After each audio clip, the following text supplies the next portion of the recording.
Hello guys, welcome back to my YouTube channel Shampa কিচেনের তরফ থেকে তোমাদেরকে অনেক অনেক স্বাগত। তো আজকে রেসিপিটা হচ্ছে বেগুন দিয়ে ইলিশ মাছের ঝোল।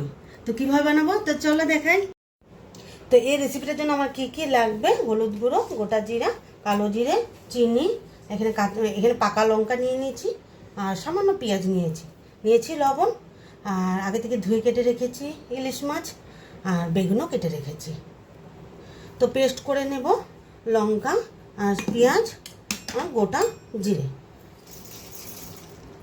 তো কড়াইটা বসিয়ে দিয়েছি, কড়াইটা গরম হয়ে গেছে, দিয়ে দিব সর্ষের তেল। বেগুনগুলো ভেজে নেব।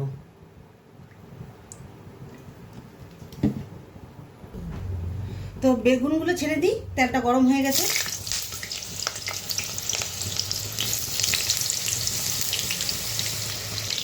তো দিয়ে দিব সামান্য হলুদ আর দিয়ে দিব লবণ।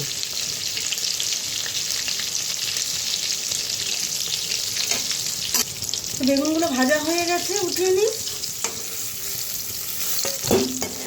তো একই তেলে ফোড়ন দিয়ে দিব কালো জিরে।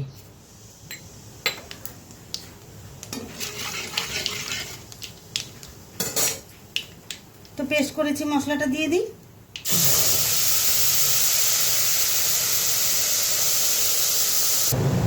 দিয়ে দিব স্বাদ মতো লবণ।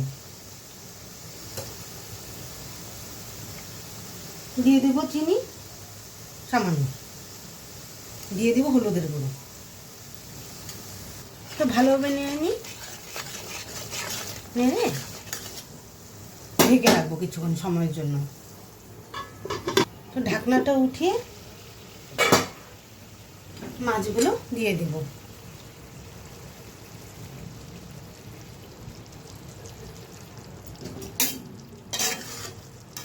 আবার ঢেকে রাখবো।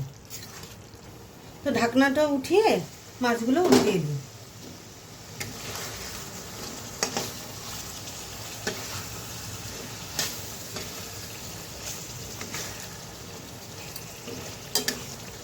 তো ঢাকনাটা উঠিয়ে দিই। মশলাটা আমার কষে গেছে।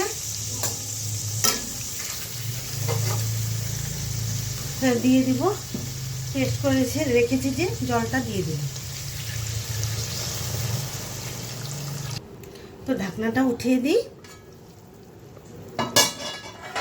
বেগুনগুলো ছেড়ে দেব।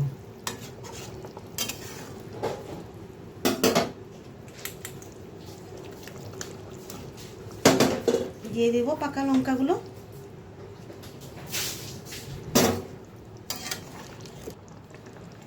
তো আমার বেগুন দিয়ে ইলিশ মাছের ঝোলটা হয়ে গেছে। তো এখন নামিয়ে নিই।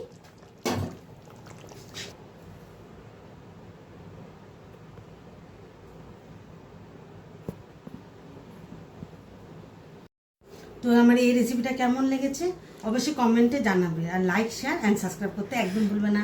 বাই।